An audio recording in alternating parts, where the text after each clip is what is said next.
السلام علیکم دوستو، کیسے ہو آپ سب؟ میں ہوں عریج اور آپ ہیں اس وقت میرے یوٹیوب چینل عریشہ ناولز پہ۔ گائز آج بہت بہت بہت بہت ہی زیادہ سردی ہے، اتنی سردی ہے کہ میں صبح سے بیٹھی لکھ رہی ہوں اور فائنلی میں نے ایپیسوڈ لکھ لی ہے۔ آج آپ کو ایپیسوڈ ملے گی ٹائم پر، فائنلی کتنے دنوں کے بعد۔ تو اب ہم آج کی ایپیسوڈ ریڈ کرتے ہیں۔ یار ویسے آپ لوگوں نے ایک چیز نوٹ کی ہے کہ نہیں، مجھے یہ بتانا کہ جو دن ہوتا ہے ٹیوزڈے، منڈے نہیں، ٹیوزڈے ویزنسڈے بھی نہیں، ٹیوزڈے جو ہوتا ہے دن منگل کا، اس بھی کبھی آپ کو ٹائم پہ ایپیسوڈ نہیں ملتی کیونکہ میں اس دن بہت سست ہو جاتی ہوں۔ مجھے نا کافی عرصے سے ایسا فیل ہوتا ہے کہ میرے لیے یہ دن اچھا ہی نہیں ہے، مطلب میں اس دن پہ کچھ نہیں کر سکتی۔ اور میں واقعی میں اپنے سر پر میں نے اس چیز کو اتنا سوار کیا ہوا ہے نا۔ لوگ سنڈے کو لیزی ہوتے ہیں نا کہ ہم سنڈے ہم یہ کام بھی نہیں کرتے، وہ بھی نہیں کرتے، ٹیوزڈے میں نے یہ بھی نہیں کرنا، میں نے وہ بھی نہیں کرنا۔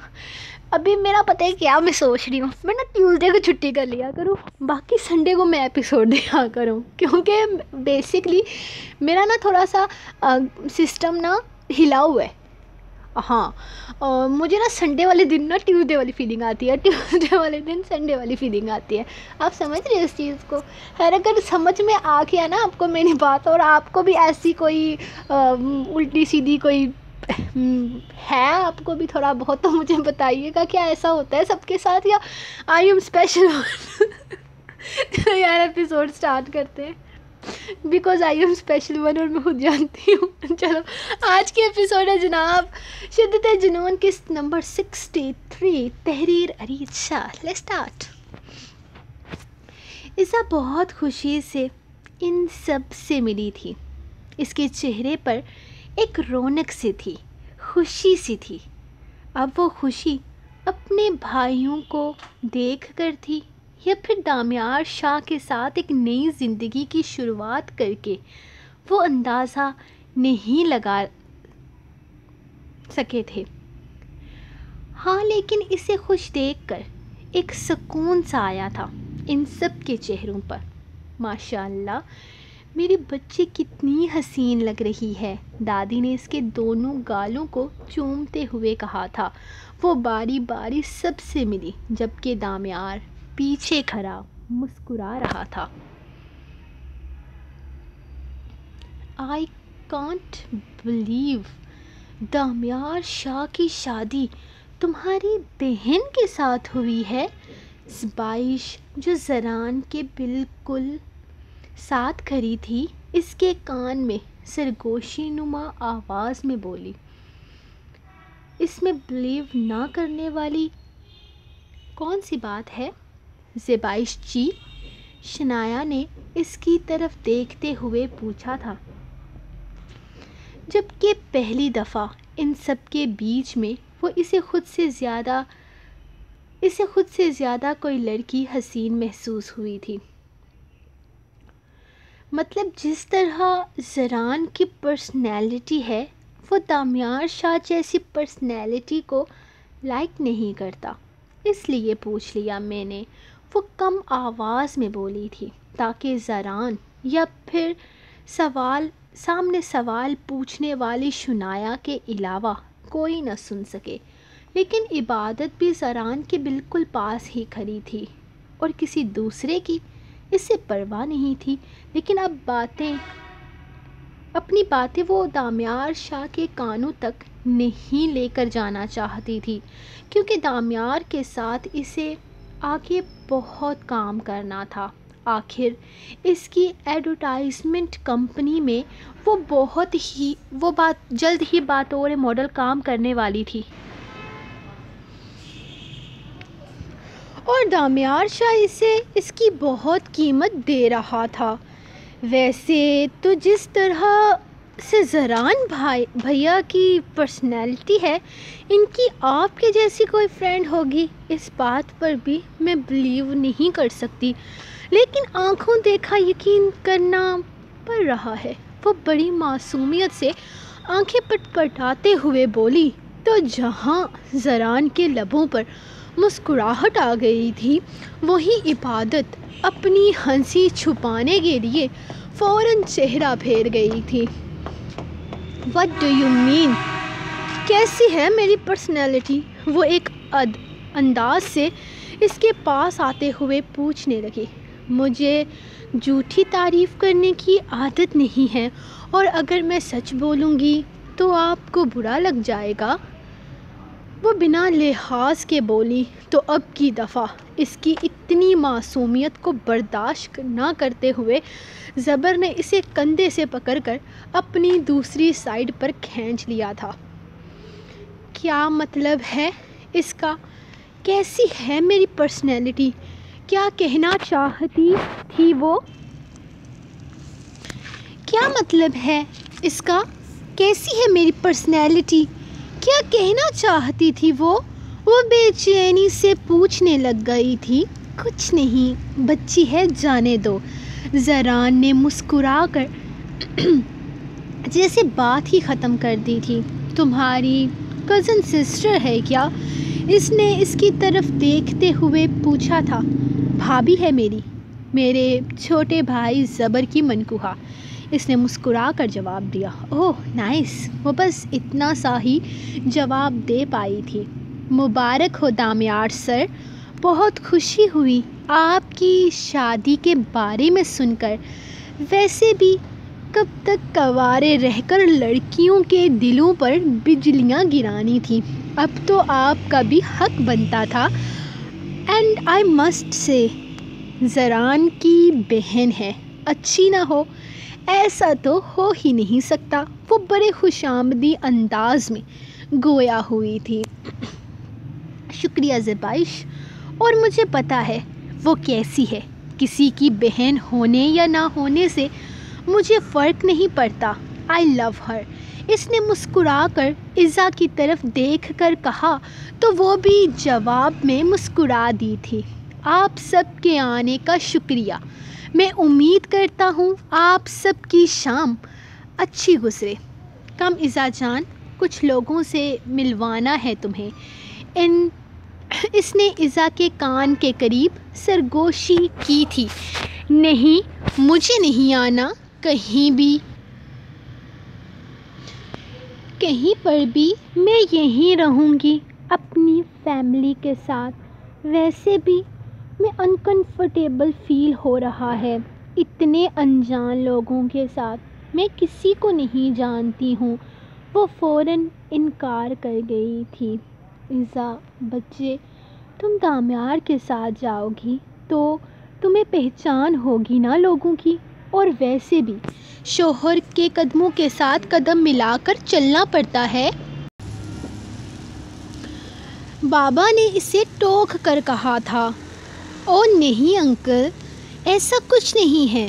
اگر ایزا نہیں ملنا چاہتی تو کوئی بات نہیں، میں بھی جان چھڑوانے والا ہوں، بس فارمیلٹیز پوری کرنی ہے، وہ مسکرا کر کہتا وہاں سے نکل گیا تھا۔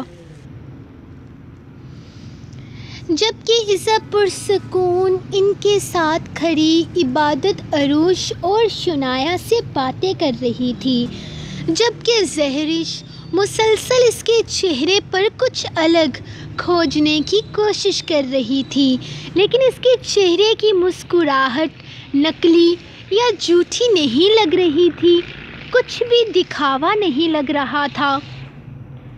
ان لوگوں کا پراپر ایک فوٹو شوٹ کیا گیا تھا۔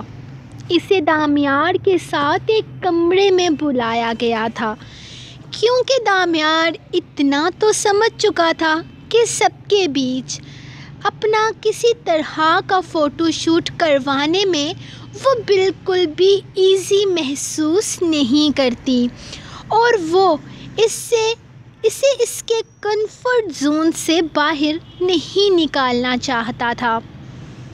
سو اس کمرے میں ہونے والا فوٹو شوٹ کافی حد تک ایزا کو پسند نہیں آیا تھا، کیونکہ وہ لوگ بار بار انہیں کبھی ایک دوسرے کو دیکھنے کے لیے کہتے تو کبھی دامیار کا ہاتھ اس کے کندھے پر آ جاتا، کبھی اسے اپنا ہاتھ دامیار کے سینے پر رکھنا پڑتا تھا، اور ان سب کے درمیان جو چیز دامیار کے چہرے سے جا نہیں رہی تھی وہ تھی اس کی مسکراہٹ، جسے دیکھ دیکھ کر اسے غصہ آ رہا تھا۔ ہو گیا تمہارا یہ بے حیائی کا ڈرامہ ختم؟ تو کیا ہم باہر چلیں؟ باہر میری فیملی میرے لیے آئی ہے، وہ غصے سے اسے دیکھ کر بولی تھی۔ اوکے ایزو، ہم چل رہے ہیں، یہ تھوڑا سا کام رہتا ہے۔ یار ان لوگوں نے بہت منتیں کی ہیں اچھے شوٹ کے لیے، نکاح والے دن بھی تم نے انکار کر دیا تو میں نے انہیں واپس بھیج دیا تھا۔ یقین کرو یہ ہمارے ملک کے سب سے بڑے فوٹوگرافر ہیں، آج تک انہوں نے کوئی ناکام پروجیکٹ نہیں کیا، سو تم اکیلے یہاں رہ کر خوب ساری تصویریں بناؤ، میں جا رہی ہوں باہر۔ وہ اس سے کہتی دروازے کی طرف بڑھی تھی جبکہ وہ مسکرا کر صرف کندھے اچکاتا اس کے پیچھے ہی نکل گیا تھا۔ یہ ولیمہ کتنی دیر میں ختم ہوگا؟ اس نے واپس مڑ کر اس سے پوچھا تھا۔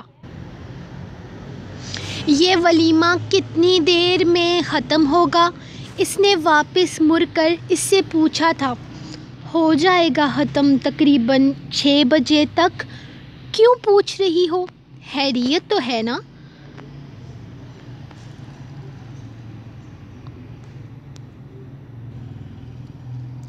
تھک تو نہیں گئی؟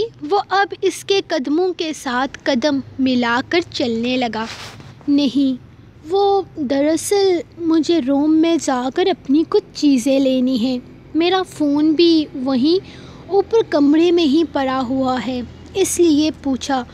بھیا کہہ رہے تھے کہ میں مکلاوے کی رسم کے لیے واپس جانا ہوگا ان کے ساتھ۔ وہ جیسے اسے جواب دیتی ہر طرف نگاہیں گھماتی اپنی فیملی کو ڈھونڈنے لگی تھی۔ کون سی رسم؟ بس ہو تو گئی ساری رسمیں، رخصتی کے بعد کون سی رسم ہوتی ہے؟ اور تم کیوں جاؤ گی؟ شادی ہو چکی ہے نا تمہاری، رخصتی ہو گئی ہے، اب واپس کیوں جاؤ گی تم؟ وہ حیرت سے پوچھنے لگا۔ دامیار صاحب، مکلاوا ایک رسم ہے جس میں لڑکی ایک دن کے بعد واپس اپنے مائکے جاتی ہے، لیکن تم کہیں نہیں جاؤ گی۔ میں ایسی کسی رسم کو نہیں مانتا۔ تمہاری خاطر میں نے بہت صبر کر لیا، اب بہت ہو گیا، اب مزید کوئی رسم نہیں ہوگی، اور تم کہیں نہیں جا رہی ہو۔ وہ اچانک ہی اپنی ٹون چینج کر چکا تھا، جبکہ وہ حیرانگی سے اسے دیکھنے لگ گئی تھی۔ تم اس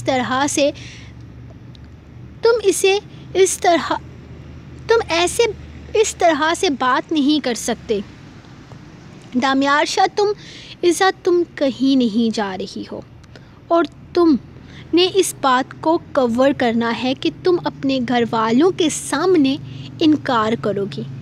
میں تمہیں کہیں نہیں بھیج رہا۔ شاباش، اپنے گھر والوں کو بتا دو کہ کوئی رسم نہیں ہوگی۔ وہ آہستہ سے اس کا گال تھپ تھپاتا اپنے مہمانوں میں بزی ہو گیا تھا، جبکہ وہ حیرت سے اسے دیکھ رہی تھی۔ وہ اس پر پابندی لگا رہا تھا۔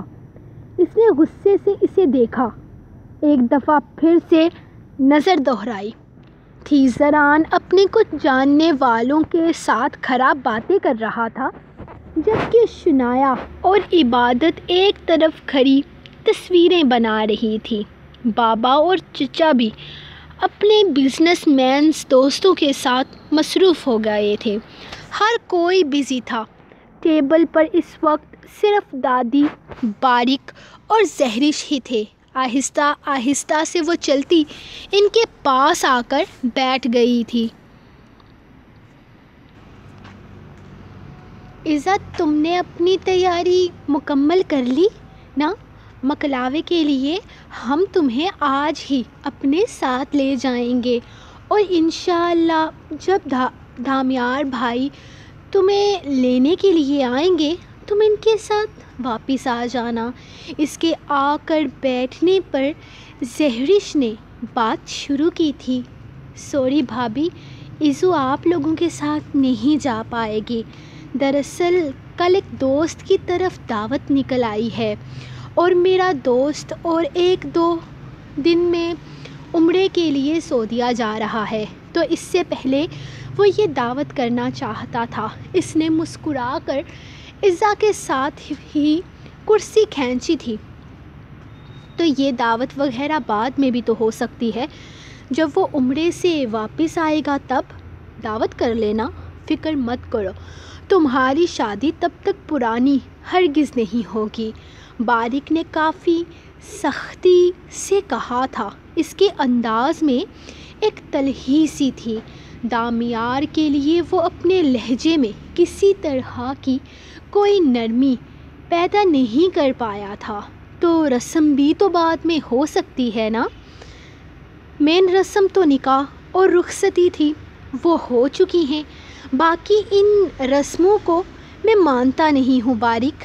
مجھے نہیں لگتا کہ ہمیں ان رسموں میں فضول وقت برباد کرنا چاہیے۔ میں عزا کو خود 2-3 دن کے بعد گھر چھوڑ آؤں گا۔ وہ اس کی طرف دیکھتے ہوئے بولا تو بارک کو غصہ آ گیا۔ رسم ادا کرنی پڑتی ہے دامیار، یہ رسمیں رشتوں کو مضبوط کرتی ہیں، وہ اسے گھورتے ہوئے بولا تھا، جبکہ عزا اور زہرش دونوں کو ایسا محسوس ہو رہا تھا کہ معاملہ اب بڑھ رہا ہے۔ میں نہیں مانتا ایسے رشتوں کو، اور ویسے بھی میرا نہیں خیال کہ میری بیوی مجھے چھوڑ کر اس طرح کی کسی فضول رسم کا حصہ بننا چاہے گی۔ وہ جیسے ناک سے مکھی اڑا گیا تھا۔ عزا نے حیرت سے اسے دیکھا۔ وہ کیوں نہیں کرنا چاہے گی ایسی رسم جس سے وہ اپنے گھر والوں کے پاس جا سکے؟ اچھا، تو تمہیں یہ غلط فہمی بھی ہے کہ عزا خود ہمارے ساتھ نہیں جانا چاہتی؟ وہ جیسے اس کے اس طرح سے کہنے پر مسکرایا تھا۔ تم عزا سے ہی پوچھ لو، وہ ساری بات ہی عزا پر لے آیا تھا۔ ہاں، بس بات ہی ختم ہو گئی۔ چلو عزا، تیاری کر لو مکلاوے کی رسم کے لیے۔ زہرش فوراً بولی تھی۔ نہیں بھابھی، وہ میں دامیار کے ساتھ آؤں گی 2-3 دن کے بعد، وہ سر جھکا کر بولی تو بارک نے بے حد غصے سے اسے دیکھا تھا۔ دامیار نے تمہیں ہمارے ساتھ آنے سے منع کیا ہے؟ اس نے کافی غصے سے پوچھا تو دامیار کے چہرے پر دل فریب مسکراہٹ آ گئی تھی۔ کم آن یار، میں کوئی 90 کے زمانے کا ظالم اور جابر شوہر نہیں ہوں جو اپنی بیوی پر فضول کی پابندیاں لگاؤں گا۔ جبکہ عزا بنا کوئی جواب دیے آگے پیچھے دیکھنے لگ گئی تھی، تو وہ غصے سے اٹھ کر وہاں سے نکل گیا تھا۔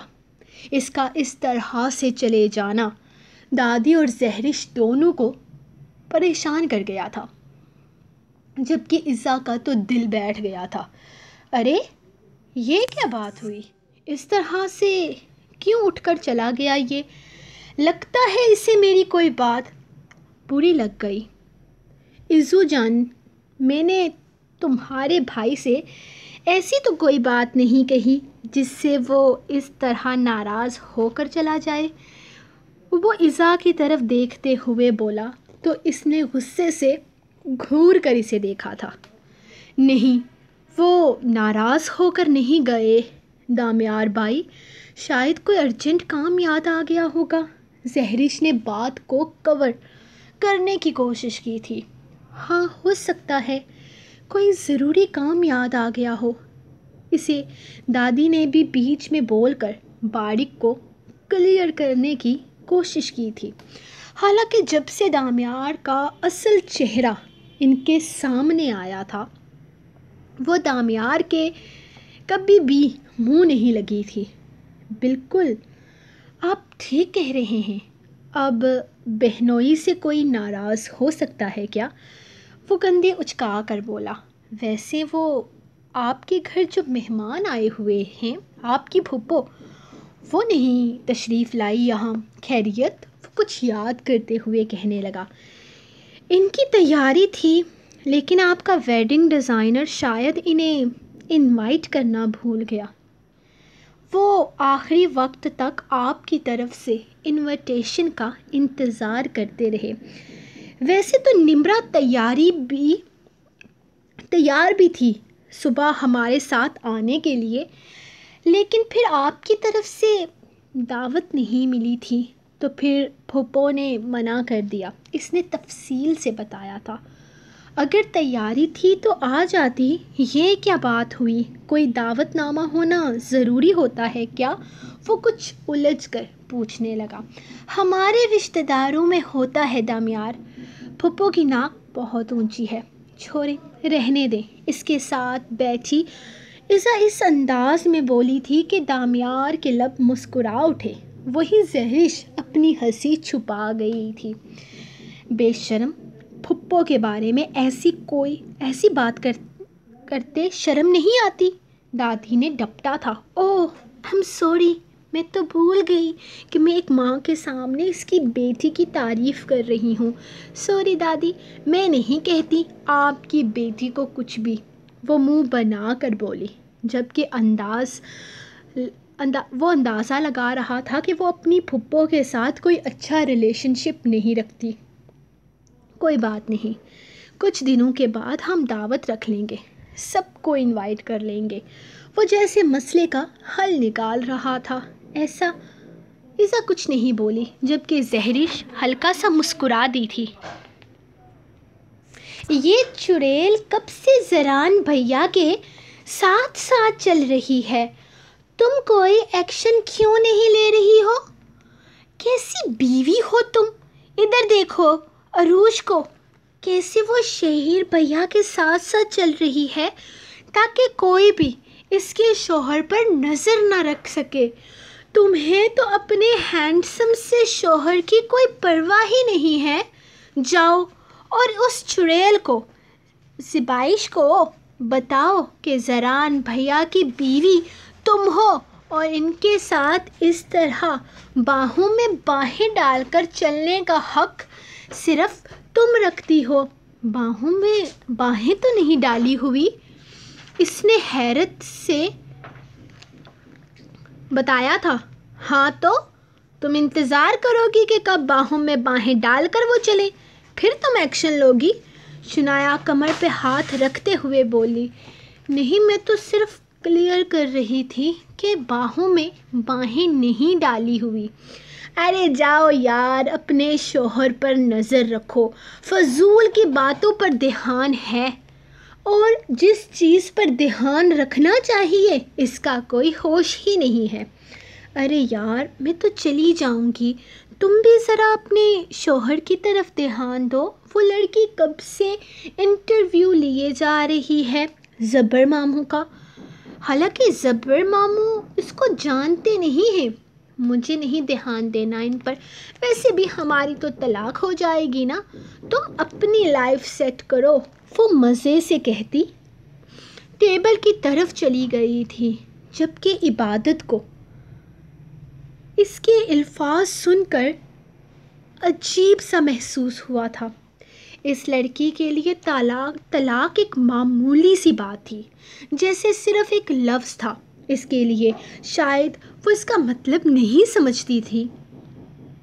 زران، میری بات سنیں، وہ اس کے پیچھے آئی تھی جبکہ وہ اپنے ساتھی وکیل کے ساتھ کھڑا باتیں کر رہا تھا۔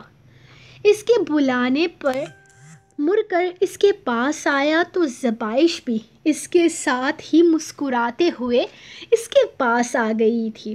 جب سے پارٹی شروع ہوئی تھی وہ اس کے ساتھ ساتھ ہی چل رہی تھی۔ زبائش، مجھے کچھ پرسنل بات کرنی ہے، ذرا پلیز، اس نے اس کی طرف دیکھتے ہوئے کہا تو وہ ہلکا سا مسکرا کر شور کہتی وہاں سے جا چکی تھی۔ جی بیگم صاحبہ، فرمائیے، کیا پرسنل بات کرنی ہے آپ نے مجھ سے؟ وہ مسکراتے ہوئے اس کے قریب ہوا تھا۔ اب یاد آ گیا آپ کو کہ میں آپ کی بیگم صاحبہ ہوں؟ ویسے تو اس کی باہوں میں باہیں ڈال کر گھوم رہے تھے۔ میں کب باہوں میں باہیں ڈال کر گھوم رہا تھا؟ وہ خود میرے ساتھ چل رہی تھی، وہ حیرانگی سے کہنے لگا۔ اوہ اچھا، مجھے پھر انتظار کرنا چاہیے تھا۔ کب وہ آپ کی باہوں میں باہیں ڈال کر چلتی ہے تب مجھے آپ کے پاس آنا چاہیے تھا، آپ کو اس بات کا احساس دلانے کے لیے کہ میں آپ کی بیگم صاحبہ ہوں۔ وہ ناراضگی سے بولی تو زران مسکرا دیا۔ میری جان، تم خود وہاں آرام سے بیٹھی ہوئی تھی، اگر تمہیں اتنی پرابلم ہو رہی تھی اس کے میرے ساتھ چلنے پر تو تم آ جاتی۔ ویسے بھی میں خود بھی اس کے ساتھ کنفرٹیبل نہیں تھا، لیکن میں اسے کہہ بھی نہیں سکتا تھا کیونکہ یہاں کے لوگ ہر چیز کا اپنی طرف سے کوئی بھی مطلب نکال لیتے ہیں اور سب جانتے ہیں کہ وہ میری اچھی دوست ہے۔ آپ مجھے اس کے ساتھ نظر نہ آئیں، بس بات ختم۔ وہ غصے سے کہتی وہیں ایک کرسی پر بیٹھنے لگی تھی، جبکہ وہ بھی مسکراتے ہوئے اس کے پاس ہی آ کر بیٹھ گیا۔ جو حکم میری جان، وہ مسکرا کر اس کا ہاتھ تھامتا اپنے لبوں سے لگا چکا تھا، جبکہ سب کے سامنے اس طرح کی بے باک حرکت پر وہ اپنا ہاتھ چھڑواتی دوسری طرف چہرہ پھیر کر شرما دی تھی۔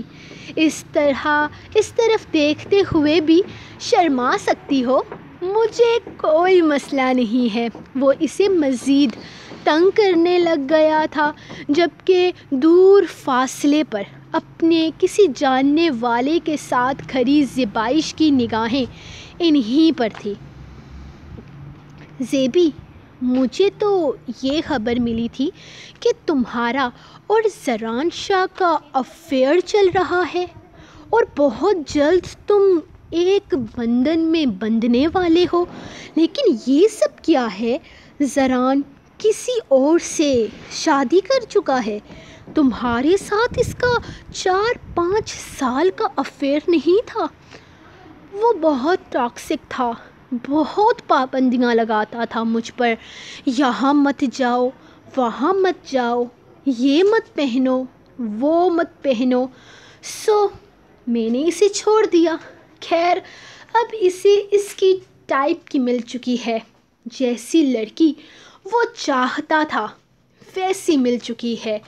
وہ ایک انداز سے کہتی اپنے سامنے کھڑے آدمی کو دیکھ رہی تھی جو کافی دلچسپ نگاہوں سے اسے دیکھ رہا تھا۔ زران شاہ کافی اولڈ فیشن ٹائپ ہے، لیکن میں ایسا نہیں ہوں، میں کسی پر پابندیاں نہیں لگاتا، اس نے مسکرا کر کہا تو زبائش نے ایک ادا سے اپنے بال پیچھے کی طرف جھٹکے تھے۔ اور مجھے بھی ایسے ہی انسان کی تلاش ہے جو فضول کی پابندیاں نہ لگائے اور میرے جذبات کو سمجھے، میری خوبصورتی کو سراہے۔ میں کوئی دھبو ٹائپ لڑکی نہیں ہوں جو خود کو چھپا کر رکھوں گی۔ اس نے عبادت کی طرف ایک نظر دیکھا تھا جو پرپل کلر کی خوبصورت فراک میں پرپل کلر کے ہی اسکارف سے اپنے سر کو کور کیے ہوئے تھی۔ مجھے بھی اس ٹائپ کی لڑکیاں پسند نہیں ہیں۔ اس نے عبادت کو ناپسندیدہ نگاہ سے دیکھ کر چہرہ واپس اس کی طرف پھیر لیا تھا۔ ویسے کل شام کیا کر رہی ہیں آپ؟ اس نے ایک دفعہ پھر سے بات کا آغاز کیا۔ کچھ خاص نہیں کر رہی، وہ مسکرا کر بولی۔ تو پھر کچھ خاص کر لیتے ہیں۔ میرا مطلب ہے کل کی شام آپ میرے ساتھ کافی پر کیوں نہیں چلتی؟ آخر وہ اپنے مطلب پر آ ہی گیا تھا، جبکہ زیبائش ایک ادا سے مسکرا دی تھی۔ اب زران کو حاصل کرنا شاید اس کے بس سے باہر تھا۔ عبادت اس کی نیچر کو سمجھ چکی تھی۔ زران بھی اسے کافی بہتر طریقے سے جانتا تھا۔ اب شاید زران کے ساتھ وہ کبھی بھی خود کو بہتر ثابت نہیں کر سکتی تھی، سو وہ موو آن کر رہی تھی۔ بارق شام تک واپس نہیں آیا تھا۔ زہرش نے اسے بار بار فون کیا تھا، لیکن دوسری طرف سے کوئی بھی ٹھیک جواب ملا ہی نہیں تھا۔ بابا کو اس کی یہ حرکت پسند نہیں آئی تھی۔ بہن کا معاملہ تھا، اسے تھوڑا سا عقل سے کام لینا چاہیے تھا۔ انہیں صرف اپنی رسم و رواج کا خیال نہیں رکھنا تھا، بلکہ اس کی بھی مجبوری کو سمجھنا تھا۔ ٹھیک ہے، اگر دامیار ابھی اسے نہیں بھیجنا چاہتا تو بھی وہ 2-3 دن کے بعد خود اسے لانے کی بات تو کر رہا تھا نا، تو اس میں برا منانے والی کون سی بات تھی بھلا؟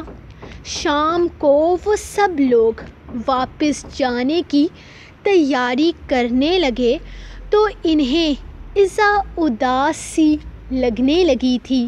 سارا دن وہ خوش رہی تھی ان سب کے ساتھ، اور اب اس کے چہرے کی اداسی دیکھ کر کسی کو بھی اچھا نہیں لگ رہا تھا۔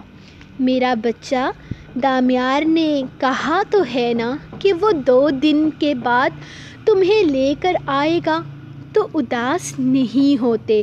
اب ریلیکس ہو جاؤ، مسکراؤ، تاکہ ہم تمہیں خوشی خوشی یہاں چھوڑ کر جا سکیں۔ بابا اسے اپنے سینے سے لگاتے ہوئے بولے تھے، جبکہ وہ بھی خود کو کمپوز کر رہی تھی۔ ان کے سینے سے لگی اپنی اداسی کو وہ کم کرنے لگی۔ ٹھیک ہے بابا، تو پھر 2 دن کے بعد ملاقات ہوگی۔ اب میں دامیار کے ساتھ ہی آؤں گی۔ آپ اپنا بہت سارا خیال رکھیے گا۔ وہ باری باری سب سے مل رہی تھی۔ جب دامیار آ گیا، سوری، بہت سارے مہمانوں کی وجہ سے میں آپ لوگوں کو وقت نہیں دے سکا۔ ہوپ سو آپ نے مائنڈ نہیں کیا ہوگا، وہ ان سب سے ملتے ہوئے کہہ رہا تھا۔ نہیں بیٹا، ہم سمجھ سکتے ہیں، ہماری ایزا کا خیال رکھنا۔ ہم 2 دن کے بعد تم لوگوں کا انتظار کریں گے۔ ایزا کو لے کر لازمی آنا، انہوں نے مسکراتے ہوئے کہا، تو اس نے بھی صرف ہاں میں سر ہلا دیا تھا۔ بارق چلا گیا تھا یا وہ واپس ہی نہیں آیا؟ سب کے بیچ میں بارق کو نہ پا کر اس نے پوچھا تھا۔ بیٹا، اسے ارجنٹ کام نکل آیا تھا، لیکن اٹس اوکے انکل، میں سمجھ سکتا ہوں۔ اسے میری بات بری لگی ہوگی کہ میں ایزا کو اس کے ساتھ نہیں بھیج رہا، لیکن اب اسے بھی سمجھنا ہوگا کہ ایزا اب شادی شدہ ہے، اس کی کچھ ذمہ داریاں ہیں، اسے اب مائکہ نہیں سسرال سنبھالنا ہے۔ اپنے بھائیوں کو خوش نہیں کرنا بلکہ شوہر کی ذمہ داری اٹھانی ہے۔ خیر، بارق بھی وقت کے ساتھ ساتھ سمجھ جائے گا، وہ بولا۔ تو زران کے ساتھ ساتھ اس کی یہ بات زبر اور شعیر کو بھی بری لگ گئی تھی۔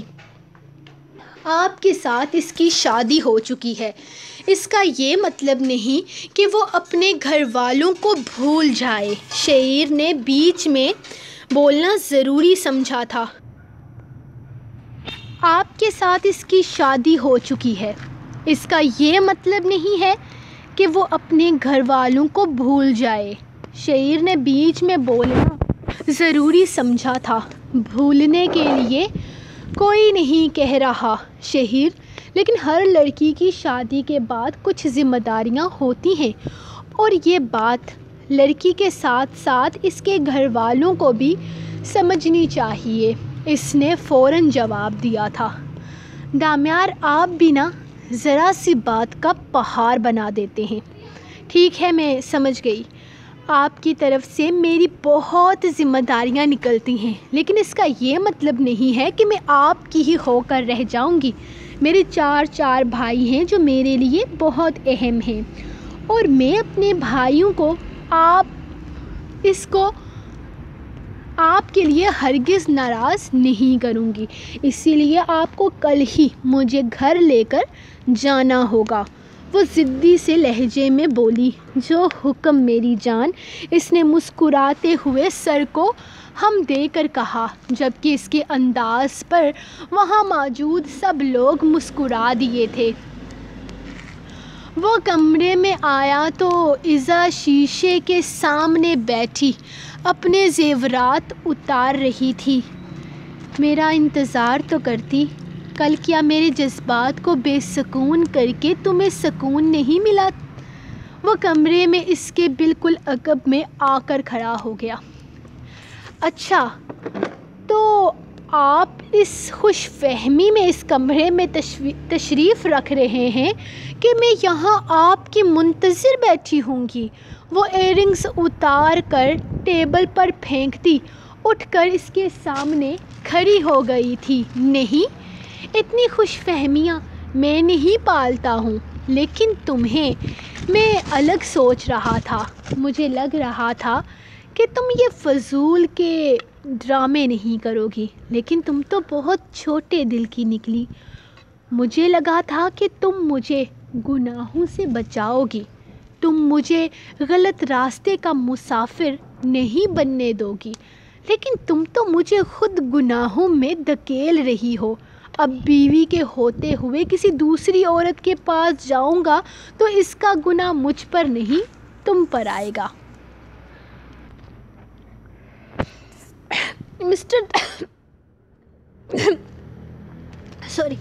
مسٹر دامیار شاہ، آپ مجھے ثواب اور گناہ کا سبق نہ پڑھائیں تو بہتر ہوگا۔ آپ خود ایک گناہ گار انسان ہیں، مجھے کچھ بھی کہنے کا آپ کوئی حق نہیں رکھتے۔ وہ غصے سے اسے ٹوک گئی تھی، جبکہ اس کے انداز پر وہ مسکرایا تھا۔ ہاں، میں ایک گناہ گار انسان ہوں ایزا، میں جانتا ہوں میں نے بہت غلطیاں کی ہیں، بہت غلط کیا ہے، لیکن تم تو گناہ گار نہیں ہو نا، تم تو ایک اچھی انسان ہو، اللہ کی پیاری ہو، تم مجھے گناہوں سے روکو گی نہیں؟ وہ جیسے اسے الجھا رہا تھا۔ کیا مطلب ہے تمہاری ان باتوں کا؟ وہ الجھ گئی تھی۔ کیا مطلب ہے تمہاری ان باتوں کا؟ وہ الجھ گئی تھی۔ مطلب بہت صاف ہے میری جان، تم کیا چاہتی ہو کہ میں تمہارے ہوتے ہوئے دوسری عورتوں کے پاس جاؤں؟ کیا شادی کے بعد بھی میں طوائفوں اور خود کو بیچنے والیوں کے پاس جاؤں؟ نکاح کے بعد بھی میں اسی طرح گناہ گار ناپاک رہوں جس طرح میں پہلے تھا؟ تو پھر تم سے شادی کرنے کا مجھے کیا فائدہ؟ کیا مطلب ہے تمہاری اس بکواس کا؟ میری زندگی برباد کر کے، مجھے تباہ کر کے تم دوسری عورتوں کے پاس جاؤ گے؟ وہ غصے سے چلا اٹھی تھی۔ میں تمہارے ساتھ کسی طرح کی کوئی زبردستی نہیں کرنا چاہتا، لیکن اگر تم مجھے حق نہیں دو گی تو پھر مجھے کہیں تو جانا ہوگا نا، اپنی ضرورتیں پوری کرنے کے لیے۔ اگر میری بیوی میرے قریب آنے کو تیار نہیں ہے تو پھر مجھے شٹ اپ دامیار شاہ، خبردار جو کسی دوسری عورت کی طرف آنکھ اٹھا کر دیکھا، میں آنکھیں نوچ لوں گی تمہاری۔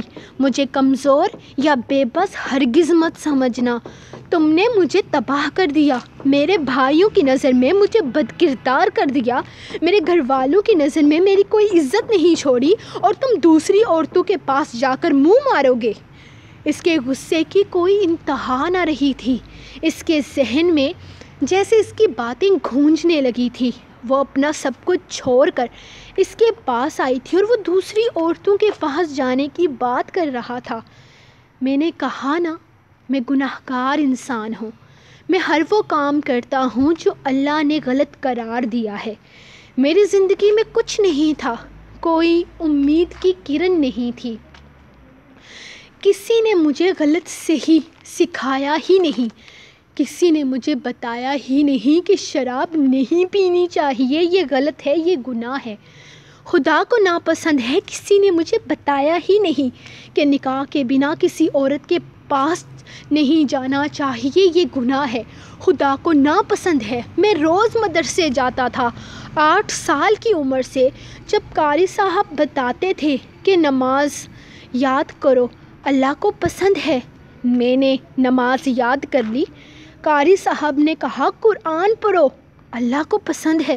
میں نے قرآن پڑھا، لیکن 8 سال کے اس بچے سے، چھوٹے سے بچے کو کسی نے یہ نہیں بتایا کہ اللہ کو کیا ناپسند ہے۔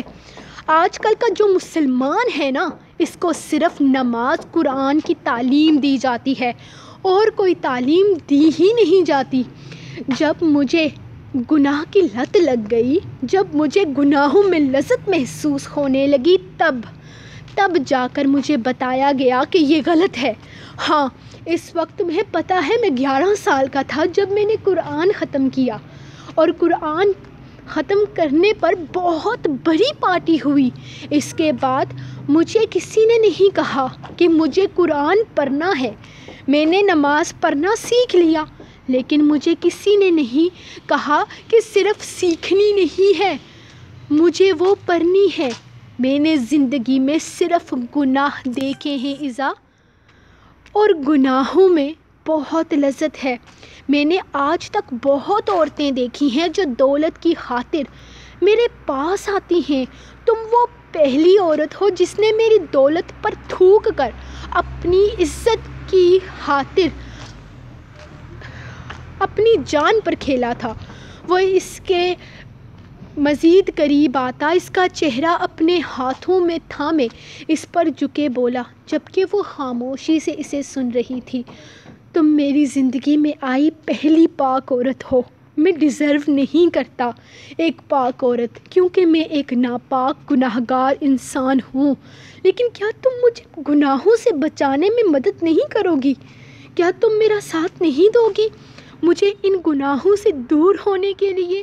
وہ اس کا چہرہ تھامے اس سے پوچھ رہا تھا، جب ایزا نے آہستہ سے اپنا ہاتھ اس کے ہاتھ کے اوپر رکھ دیا، جس پر مسکراتے ہوئے اس نے ایک امید سے اسے دیکھا تھا، اور پھر بے حد محبت سے وہ اس کے لبوں پر اپنے لب رکھ گیا تھا۔